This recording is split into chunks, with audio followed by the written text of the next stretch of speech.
Amakuru yari kuri cyane ku mbuga ngurukanabumenyi avuga yuko Natasha yamaze kwinjira muri runo rubanza rwa Toussaint na Bruce Melody. Ati gute? Isaac TV ho. Turacabananya urukurikirane rw'amakuru ya Bruce Melody na Toussaint aho bariko baraburana gushika muri iri joro bariko baraburana hajya kuri PJP bariko barabazanya kubijanye n'ano mafaranga. Twabashikije video iri ngaho hejuru twababwiye yuko amadolari ariko arishuzwa Bruce Melody yayemeye ariko amarundi nariko arayemera yemeye yuko azoriha amadolari 2000 yahawe umwaka uheze ariko Bruce Melody bavuga ati ayo mafaranga nashima ntana yazi kuko management yarahindutse ariko akavuga ati jawe amafaranga mukoresha ibintu ndeme kuri $200 ariko ayo miliyoni 30 y'amarundi ntayo nzi kandi ntanayo tuzoriha kubera yuko twebwe ntayo tuzi. Natasha la boss asanzwe afise na la boss party zoba ku tariki 2 nyene ku munsi wa gatanu nabo nyene hirya ejo bukera naro nyene afise igikorwa kidasanzwe kizobera hajya kuri Hotel Club de Lac Tanganyika aho ategura n'umunsi mukuru ategura kugira asangire n'abafana biwe. Amakuru yari kuri cyane ku mbuga ngurukanabumenyi avuga yuko Natasha yamaze kwinjira muri runo rubanza rwa Toussaint na Bruce Melody. Ati gute?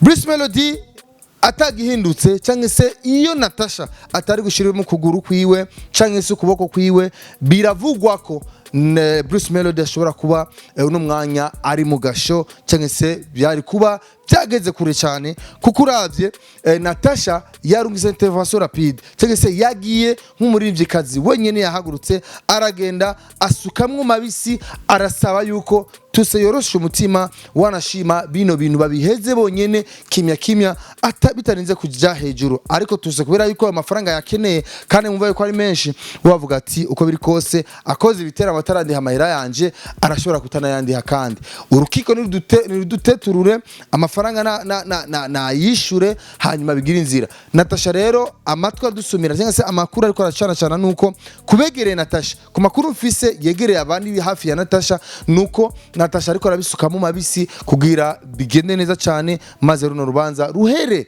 Birashobotse Natasha arashobora kugira icyo akoze kuri ano mafaranga.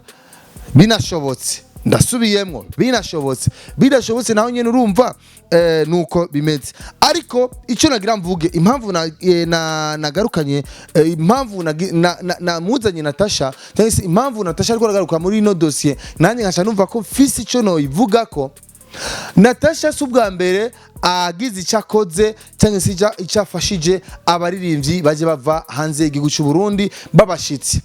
Nimba muvyibuka Natasha arigeze gufasha Harmonize, Rayvanny na Rich Mavoko bataramenyekana baje mu Burundi gukora ibiteramo yarigeze kubafasha aho baje gukora igiteramo ngaha mu Burundi barakubita swata barabura abafana barabura abayitaba ico giteramo cyabo hari kera bataraba abamuzi no munsi Harmonize muzi no munsi Rayvanny muzi no munsi batarava muri WCB na Rich Mavoko bose muri rusangi barigeze kuza mu Burundi gukora igiteramo barakubita swata barabura ababitaba warashima naba bahamagaje mu Burundi barabakwepa barabura aho baja kuryama barabura ifungurwa. Natasha cagira intervention rapide aragenda arabafata arabatwara muri Club de Lac arabarihira warashima abarihira n'indege kubasubiza inyuma basubira muri WCB.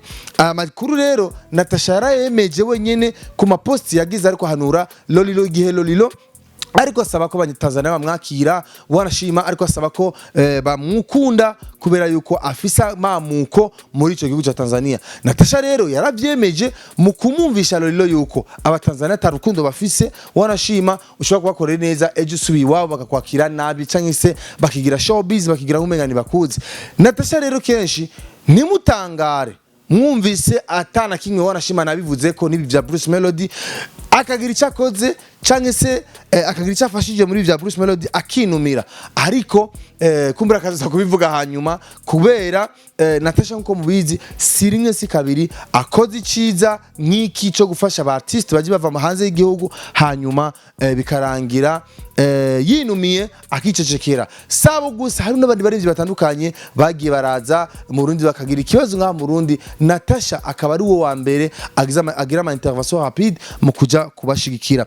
Iyi case se ino dossier ya Bruce Melody na Toussaint igiye guhera gute? Twabemereye yuko tugiye kuyikurikirana iri joro nta kuryama. Mugumane na Isaac TV paka mu gatondo kugira tumenye ati ibikorwa vya Bruce Melody biriko bimigenda gute. Ejo mu gatondo conference de presse izobaho. Ejo kuwa kane press conference izoba. Ico kiganiro kikubonetse n'abamenyesha makuru hajya kuri Zion Beach bizoba canke bizoba bimeze gute? Kushika no mwanya stress Bruce Melody arimwo ntizisanzwe na management yiwe, ariko kandi igiteramo kizoba kuwa gatandatu. Kuwa gatanu kuri Zion Beach kizoba, kuwa gatandatu kuri Messe des Officiers kizoba.